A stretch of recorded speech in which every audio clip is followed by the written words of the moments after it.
Can't take a timeout.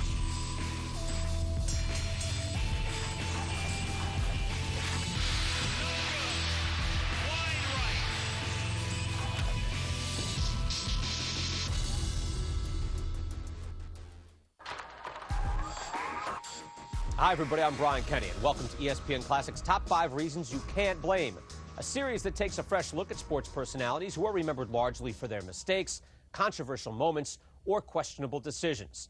They called it the Rumble in the Jungle. Heavyweight champ George Foreman against Muhammad Ali in Kinshasa, Zaire, October of 1974. 21 months earlier, Foreman, a 3-1 underdog, had won the title by knocking out Joe Frazier, who, of course, beat Ali in the fight of the century in 1971.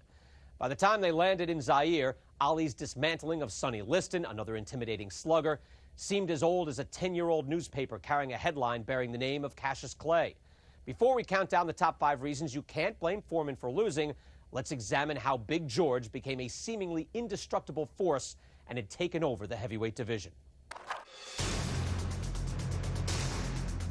The left hand staggers him, and the right hand puts water. George Foreman was one guy who beat more guys before they got in the ring. These guys were in there having instant diarrhea, looking at this guy going, oh man, you know, what did I get myself into now?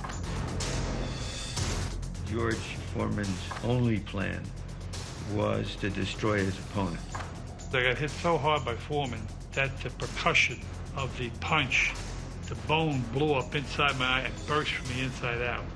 There was a few people that were auditioning for Rocky 1. One was sparring with George Foreman. I said, what was it like? He goes, let me just put it this way. Imagine someone taking a railroad tie and smashing it into your forehead consistently. Here, George Foreman was knocking guys cold, man. I mean, knocking their stuff in the dirt. Bang, wham, next. Applauded by a nation for winning Olympic gold in 1968, Foreman's public affection rating was soon KO'd, like 34 of his first 37 opponents. Tough in the ring, outside it, he had all the charisma of Attila the Hun. Foreman was a crude, mean, bone-crushing boogeyman. He was a nasty piece of business. You couldn't get close to him. Nobody really liked him. He was a thug. He gave off the persona of someone who was just hateful and mean and didn't care what you thought. What in the world did I care about anything? All I cared about is going out there, knocking that fella out, getting my money and going home. Although undefeated, Foreman was not expected to be a problem for Joe Frazier. They met in Kingston, Jamaica, January 22nd, 1973. The 6'3" challenger towered over the 5'11" champ. Foreman floored Frazier 3 times in the first round. Down goes Frazier! Down goes Frazier! George Foreman punch. Oh, man. He punched like 4 or 5 giants. The heavyweight champion is taking the mandatory 8 count, and Foreman is as poised as can be. Foreman had just absolutely spread Frazier across the ring like he was apple butter. Frazier is down again.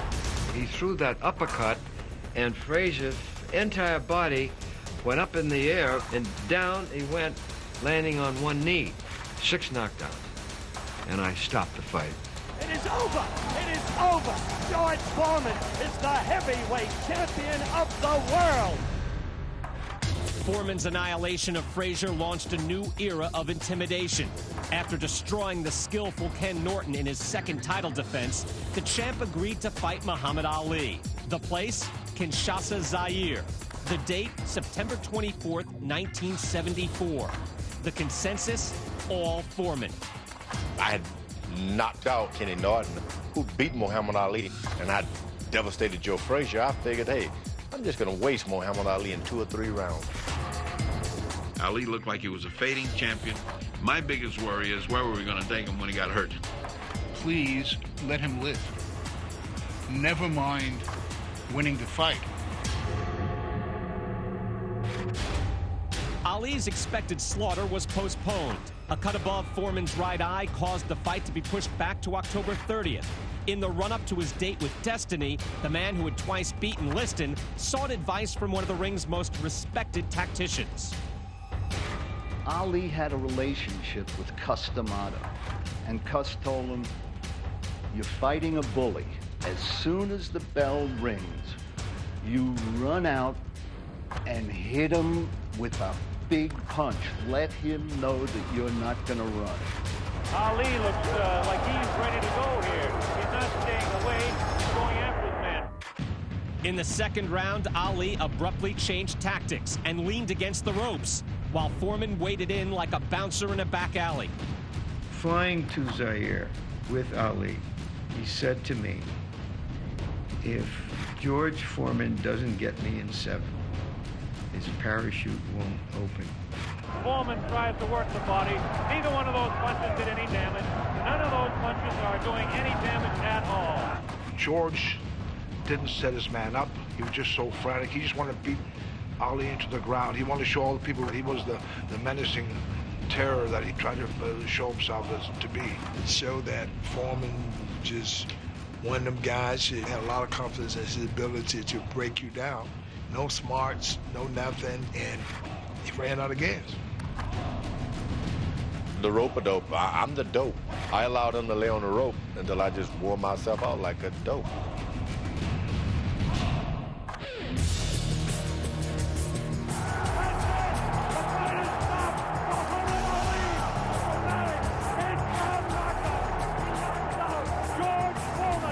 That was the first time that he had a guy that he couldn't just brutalize. He gave up and vanquished himself. I came in one man and left out a shell of that man. Not only did he beat me and took the title, I was devastated. He was the baddest of the bullies. He was the meanest of the fighters. He was all of these things. And then in Zaire, suddenly he saw something he had never seen before, and it really came crashing down on him.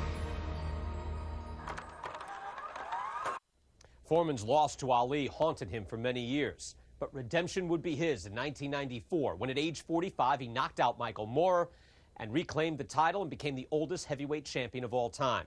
In a few minutes, we'll begin counting down the top 5 reasons you can't blame Foreman for losing to Ali. But first, here are a few that didn't make the short list. We call them the best of the rest. Sonny Liston. He was a negative role model for Foreman. Liston was a guy who had done time for armed robbery, a real professional thug. While working as Liston's sparring partner in 1969, Foreman internalized many dark facets of the former champion's less than sunny nature.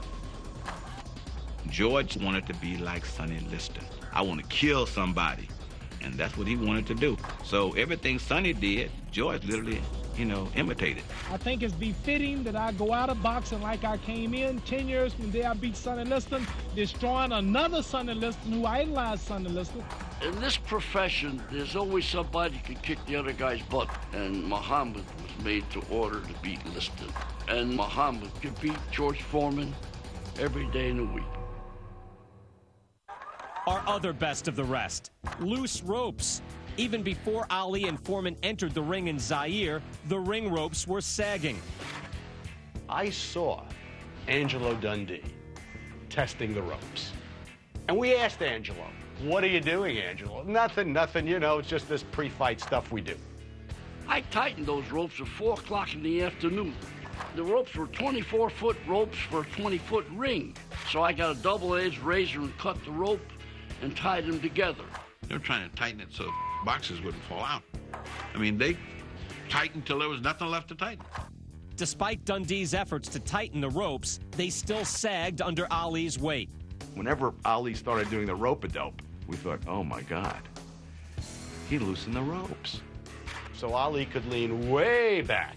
Do we see it as Angelo Dundee, the trainer, telling the truth? It was just Ali leaning back as far as he could go to get away from Foreman's roundhouse punches. Zaire. With the site marking a return to roots for the African-American combatants, it was Ali who spun the locale to his advantage. I fight in Africa because I'm fighting in my homeland.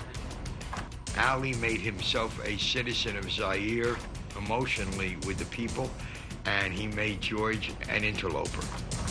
From the moment Foreman stepped off the plane in Zaire for the Rumble in the Jungle, he inadvertently alienated many residents. A German Shepherd was a symbol to Zaire, which had been the Belgian Congo, of the dog that had been used by the Belgian police to control them, and it frightened the bejabbers out of them. Following the champion's cold reception, Ali was cheered as though he were a member of African royalty. As we walked across the tarmac, there was one little group that was shouting, Ali Boumbaye, Ali Boumbaye. He walked up to one of the kids and he said, "What does that mean?" And the kid said, "That means Ali killed him." And he just, without missing a beat, turned in, Ali Boumbaye, Ali Boumbaye. Ali was a world figure. And in Africa, as Nelson Mandela once told me, he was a huge figure as this black American who had stood up to the power of the government. People would come out of nowhere, hundreds of them, to see him work out. It was just incredible. He was a hero. They did a lap around the track, and Ali, with the people coming out of the stands and leading them this Ali Boumbaye, Ali Boumbaye, and you could almost see Foreman shrink. George Foreman was up in his room, scared to come out to the streets with 2 police dogs, bringing in food from New York because he thought they were going to poison him. And Ali is getting the people to chant, Ali Boumbaye. When he came into the ring, every punch that he hit George Foreman with, he hit him with 10 million Africans. This is an incredible scene. The place is going wild. Muhammad Ali has won. Had that fight been in Houston or Las Vegas or New York, a very different George Foreman mentally would have probably walked in the ring. The whole atmosphere there just freaked him out. 1 down, 4 to go. Here is reason number 4. Black magic. In Zaire, where witch doctors are called fetisheurs and are more common than dentists, one put a spell on Foreman.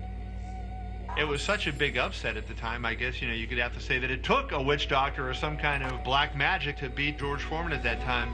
It was rumored that Ali was told by President Mobutu's personal fetisheur that a woman with trembling hands would put a spell on Foreman. Ali promised him, the witch doctor, to play with Foreman's mind. And when Foreman was laying at night sleeping, he would think about this witch doctor and about the voodoo.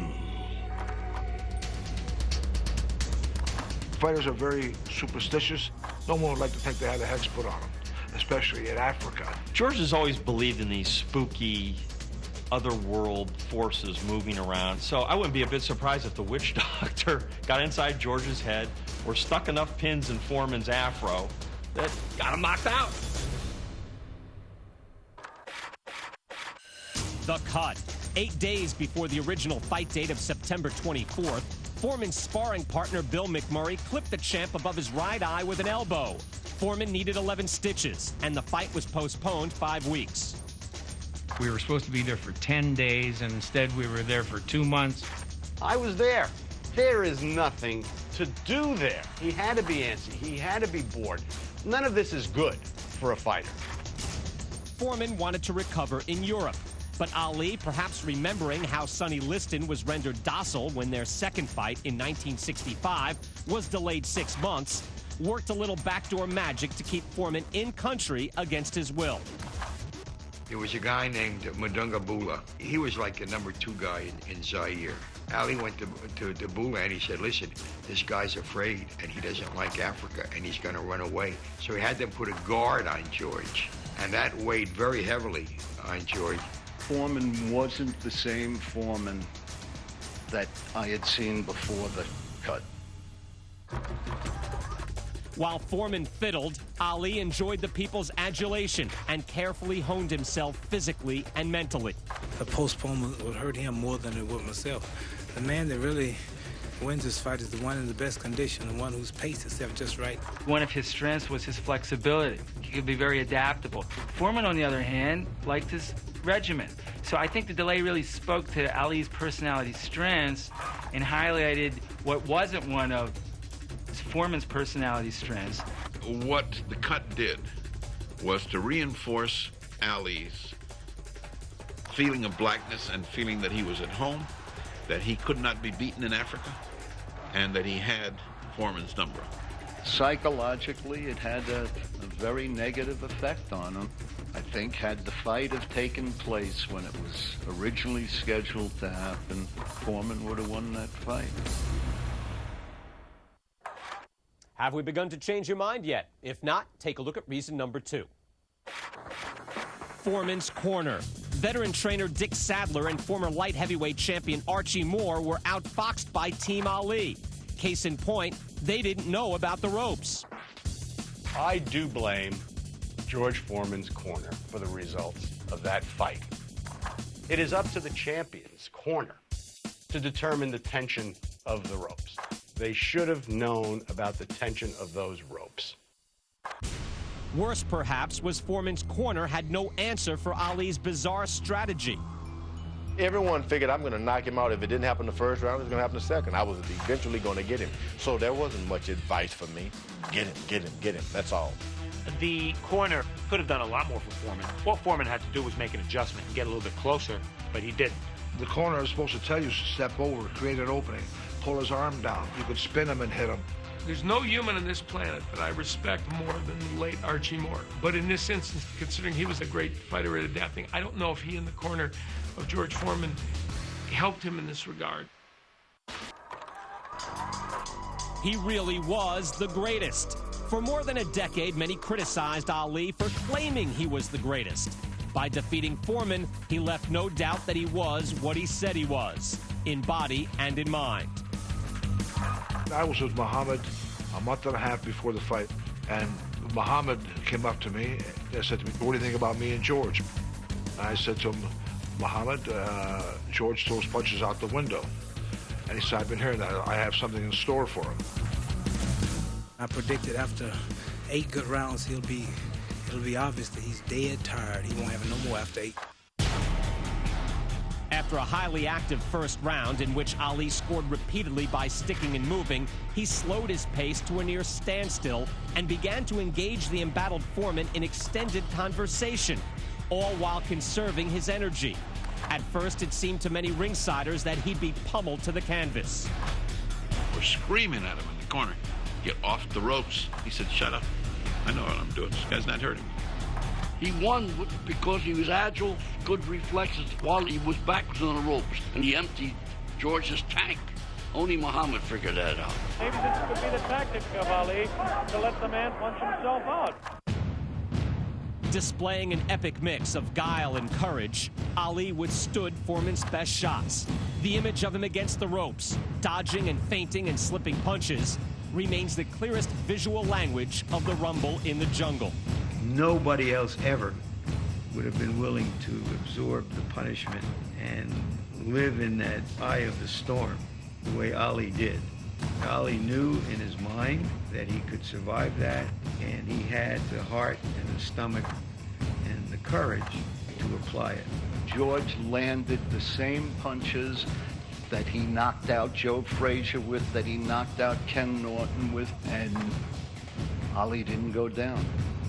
I've never faced anyone with that kind of bravery before. It looked as though he started to say, "I'm not going to take any more." He started to fold up and pulled himself together, and he realized, you know what? I've taken his best, and he took heart.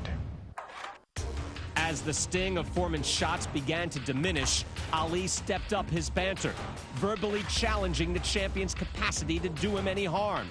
It was Ali transcending even himself. It was Ali's mind game that took over the whole fight. He was toying verbally and physically with Foreman's mind. Look at Ali, continues to talk. Definitely serious. Tremendous domination by Muhammad Ali. About the 6th round, when I hit him hard in the side, I mean, I got a good shot. And he said, "Is that all you got, George?" And I remember thinking, yep, that's about it. He understood at some level, Foreman's got one gear. The rope-a-dope strategy seems to have been calculated on an understanding of Foreman's personality. The brilliance of it was that he was right. I told you all that I was the greatest of all time. never again make me the underdog until I'm about 50 years old. I wanted to make him lose all his power. I kept telling him he had no punch. He couldn't hit. He's swinging like a sissy. Staying on ropes is a beautiful thing with a heavyweight when you make him shoot his best shot and you know he's not hitting it. His ability to overcome again and again and to reinvent himself constantly. People felt like he was touched with some divine energy. He's not just a great athlete, but there was something from God. You forget the savagery of boxing when someone like Ali did it because he was an artist. It's that indefinable thing that separates a star from a superstar. It's that genius. Ali was a genius.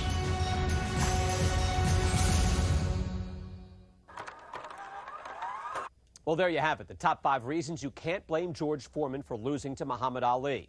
That Foreman would be the legitimate heavyweight champion 20 years later only adds luster to a career of a fighter who was at least one of, if not the greatest of all time. I'm Brian Kenny. Thanks for watching.